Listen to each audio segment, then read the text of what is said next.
Hello, I'm Emma-Louise Coffey and you're welcome to the Dairy Edge, the Teagasc Dairy podcast. We're bringing you the latest information, insights and opinion to improve dairy farm performance. Later in the episode we will hear about a sustainable farming event that takes place in Clonmel this Friday. But first, this week I'm joined by environmental specialist Tim Hyde, who speculates on the future role of nitrates in Irish farming. And he started by explaining what derogation actually is. Okay, well look, the derogation was introduced as part of the Nitrates regulations in 2006. And since then it runs every 4 years, like the Nitrates Action Plan. And it was introduced at the time because the nitrates set a limit of 170 kgs of N per hectare on farms, which is equivalent to 2 dairy cows per hectare. Now, there was obviously most dairy farms are stocked in about that or a little bit higher than that. And because we have a temperate climate, a very long growing season, we have high utilization of grass, and we don't have the extremes of very, very cold weather at the shoulders of the year. Ireland put forward a proposal that because of most of these things, we could actually farm at a higher stocking rate than the 170 or 2 dairy cows per hectare, and be environmentally benign. And so it was based on that basis, we sought a derogation and it was approved, and it's been reviewed and approved every 4 years since then. And as you mentioned, Tim, nitrates derogation has been in Ireland since 2006. You know, how many farmers do we see in derogation currently? Okay, well, I suppose to put in a bit of context, there are approximately 7,000 farmers that avail of derogation every year. They farm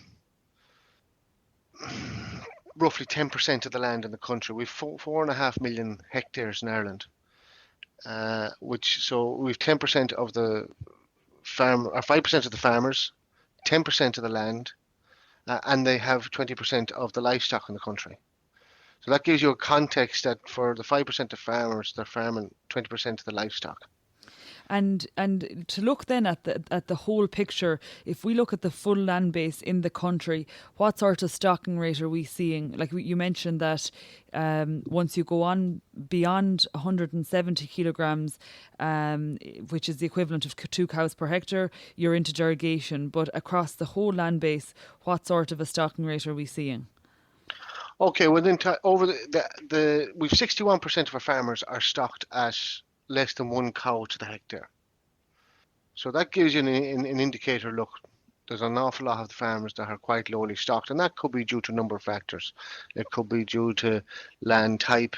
Land could be scattered as hard farm, as in an intensive dairy situation, and the age of the structure of the farmer, etc. But for derogation farmers, their average stocking rate is around 200 kilograms of N per hectare. And that puts them midway between the derogation limit of 170 and 250. Now, when quotas went, and on the lead up to the quotas going, we were averaging about 5,500 derogation applicants every year, and that has increased steadily up to 2017, 2018. It seems to have leveled off in around the 7,000 farmers per year that are applying for derogation. There are another 5,000 farmers above the 7,000 that will be stocked over this 170 kind of limit and don't apply for derogation for a number of reasons. They might take on extra land each year, or they might export slurry to a tillage farmer or another dry stock farmer to bring down their overall stocking rate. So, potentially we have in around 12,000 farmers who would be hovering at the 170 or above, but only 7,000 of them apply each year. And talk through the criteria that where a farmer will become eligible for derogation. What are the steps to become a farmer in that category? Okay, so look, obviously you have to be stocked somewhere between 170 and 250, which is somewhere between 2 to 3 dairy cow equivalents per hectare. You must have full nitrate storage compliance. You cannot have more than 20% tillage. You have to apply each year to be for derogation. You have to soil sample every 4 years at a maximum of 5 hectares, and we would recommend best practice every 4 hectares. And you have to do records each year to show how much meal you used and how much fertilizer you bought. And so the application period takes somewhere between February and the end of March each year. And you apply during that time, and you send in your records for the previous year during that time as well, along with your fertilizer plan and if you have new soil samples, etc. And then just in terms of, you mentioned these are in more intensive farmers, you're looking at anywhere between 2 and 3 cows per hectare. Is it all dairy farmers in derogation, or are we seeing a variety across enterprise? It would be, look, the majority, in excess of 90% would be dairy type farms. You would have some bull beef finishers, some very intensive dry stock farmers, and that would have a small land base, or they're just very intensely farmed. But in the majority is dairy farmers, and the likes of the southern counties, the Cork, Waterford, Kilkenny, they would have the majority of the derogation applications. But look, derogation farmers are in every county in Ireland, but where you have the more intensive dairying regions, there are obviously a proportionate increase in derogation farmers in that area. And to take it a step further then, Tim, in recent years, we've been talking about, reviews to nitrates, derogation and the policies around it. Is this a common thing based on the fact that it's a 4-year cycle? Is there always, consistent reviewing going on, or is this just happening in the last few years? There has always been some sort of review going on, keeping an eye on where derogations lie in relation to numbers and the amount of livestock and the farmers involved. However, the Nitrates Action Plan 4, which is from the years 2018 to the end of 2021, in that time, and we all know there's been a lot more environmental challenges out there, such as water quality is disimproved, and EPA reports have highlighted that, and also increasing greenhouse gas and ammonia emissions challenges. And it was considered prudent by the Department of Agriculture to have a review ahead of the next derogation, which is, there was one done this year, which is kind of halfway through the 18 to 21 year, that 4-year period. So to try and see if Irish farming could be contribute a little bit more to the environmental efficiency of farming in general. And that review was carried out with a lot of stakeholders involved during the year. There was a report of proposals and recommendations that came out, and some of those are going to kick in next year, in 2020, and more of them are going to kick in 2021 and 22. And Tim, talk us through those proposals and recommendations, in real terms on farms.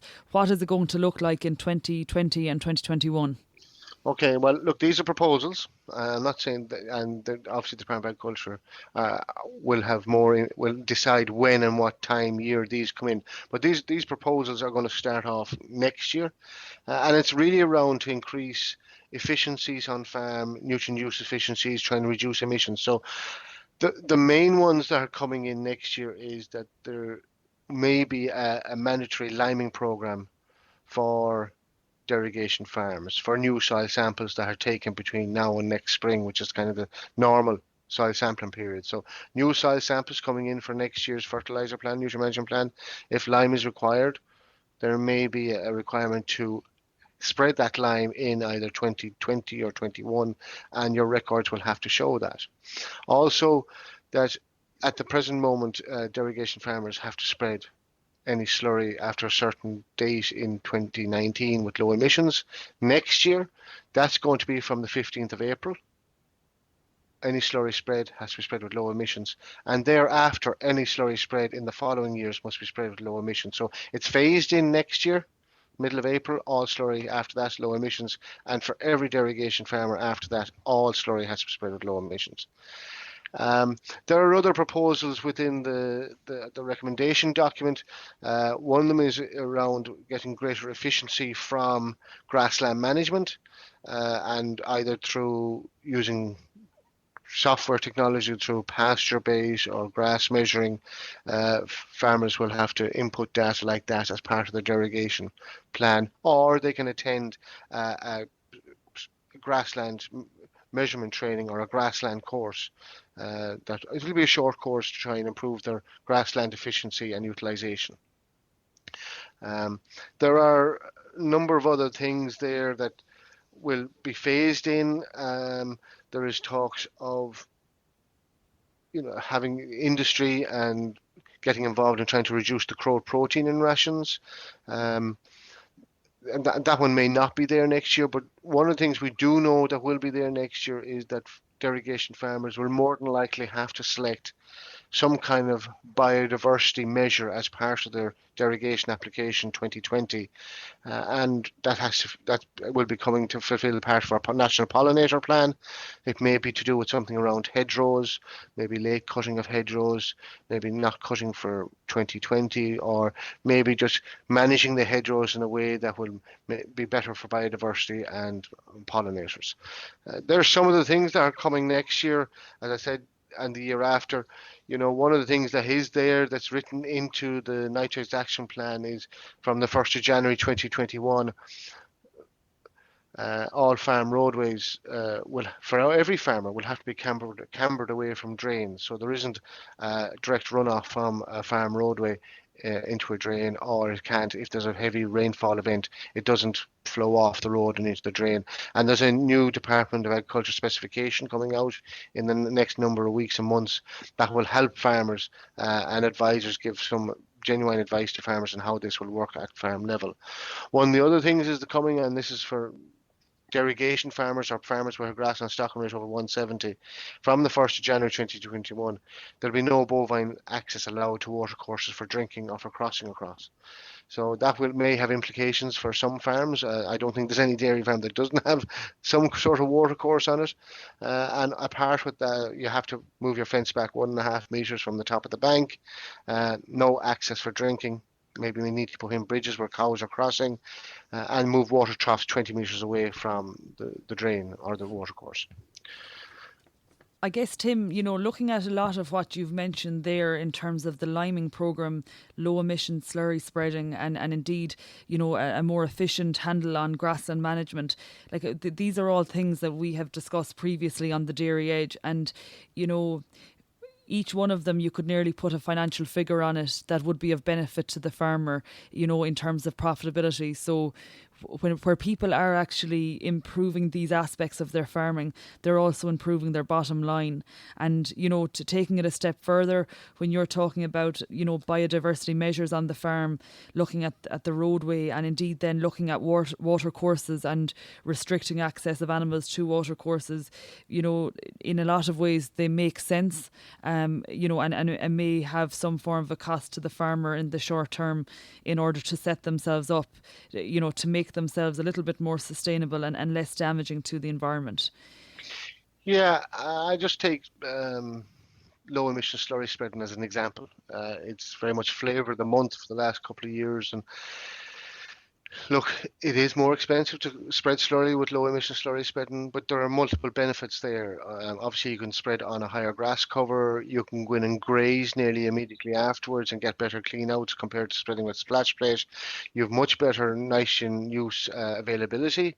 And spreading it at the time of year where you can, in springtime, let's say, to reduce emissions.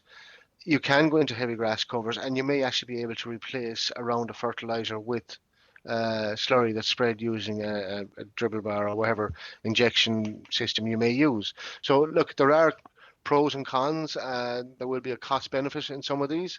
They'll be equal, or it might cost you a little bit more, but you'll actually be benefiting more both environmentally and from financially on the farm.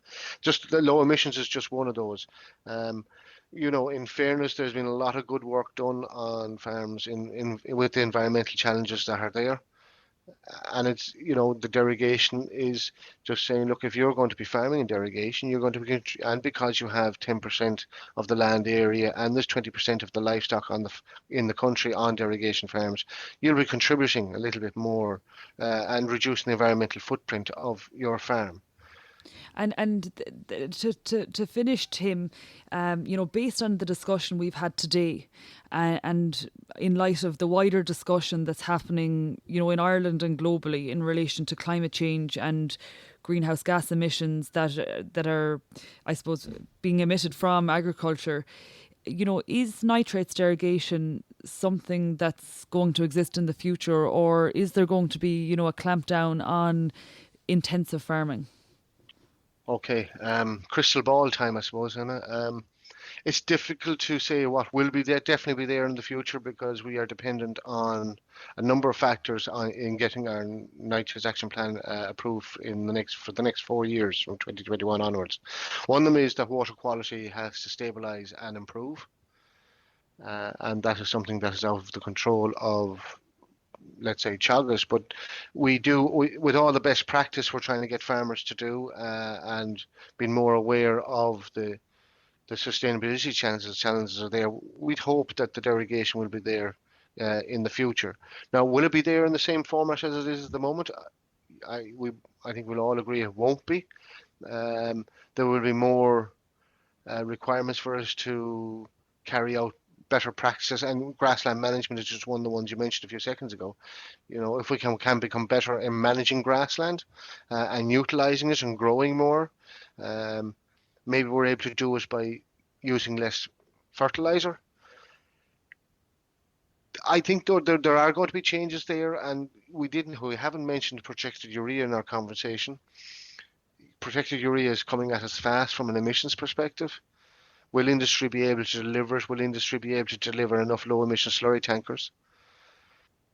But if we can show an improvement in water quality and reduce our nitrogen going into holdings and make it be more efficient with what we have, we need the derogation to continue dairy farming at between this 170 and 250 level. There are other few things that could come in as well, like that we say that a dairy cow produces 85 kgs of N. If that was to rise, it would, it's going to affect the stocking rates. Maybe dry stock figures their nitrogen levels could decrease. One of the things we didn't mention either is that there is talks of clover being used on dairy farms when reseeding has been carried out, and that to reduce nitrogen inputs into farms.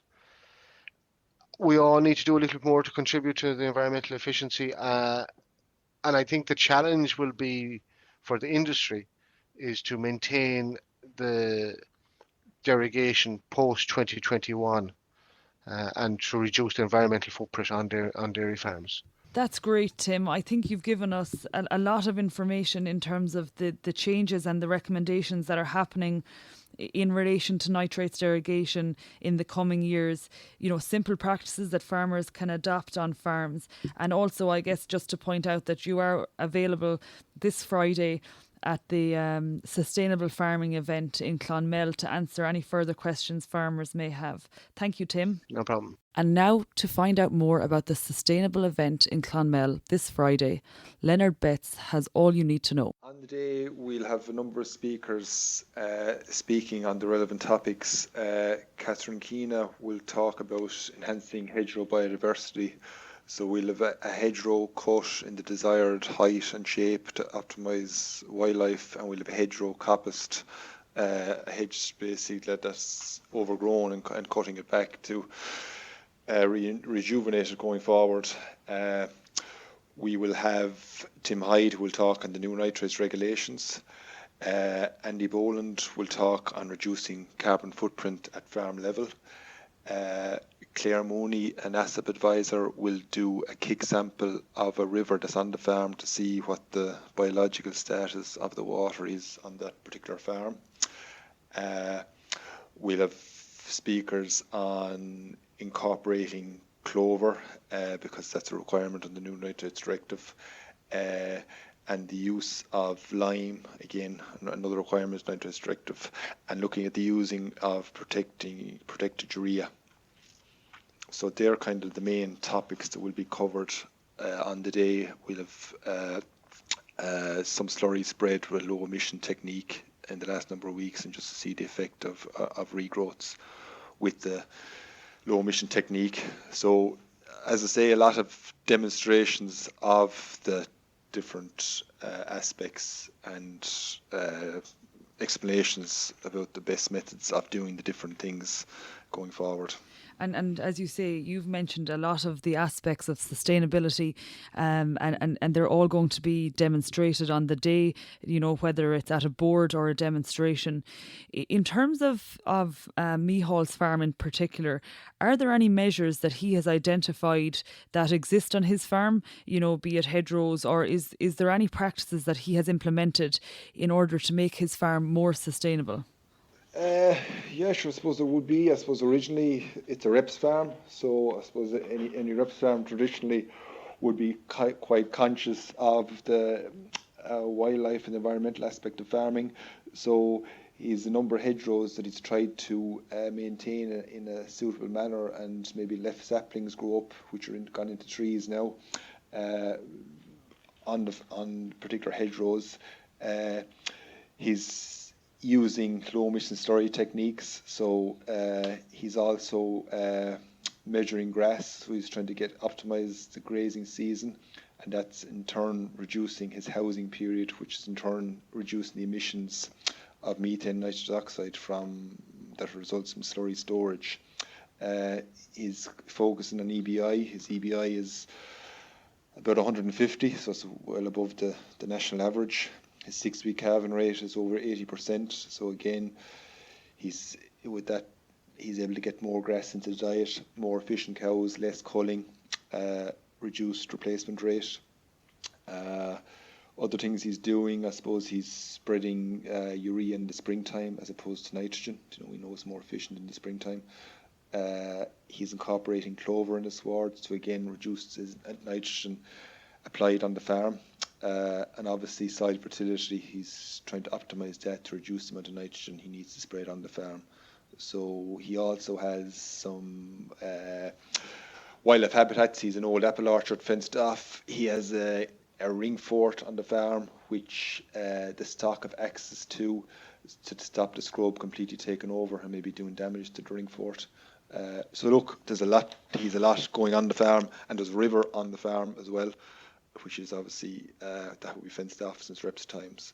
So I think, Leonard, you've identified a serious amount of work being done very well from the grassland soil fertility, looking at the habitats, and even focusing on the cow in terms of a genetically superior cow with a high fertility status in the herd. Just looking forward, as we mentioned, the event is on this Friday, the 25th of October. Can you give us an idea of start time, and how we can find Micheál's farm? Yeah, so the start time is 11 a.m. Basically, the farm is about 3 miles from the edge of Clonmel town. So coming from the Care side, it'll be signposted from Clonmel Racecourse, and coming from the Waterford Kilkenny side, it'll be signposted at Bulmer's cider factory. And then in terms of it's starting at 11 a.m, will farmers go through a series of boards and demonstrations, or what way will it work? Yeah, a series of boards and demonstrations. Roughly, I suppose, probably 2 hours to do the full circuit, we estimate. And as you have highlighted, Leonard, this is a really good opportunity for farmers to take a look at a very sustainable farm, and there are so many measures on view on the day. We look forward to seeing it, Leonard. Very good. Hope to see a big crowd there. That's it for this week's episode of the Dairy Edge podcast, and my thanks to Tim Hyde and Leonard Betts for joining me on this week's show. Don't forget to rate, review and subscribe to the podcast. You can listen on Apple and Google Podcasts as well as Spotify, and for more information go to the Teagasc website at teagasc.ie. I'm Emma-Louise Coffey, and join me next time for your Dairy Edge.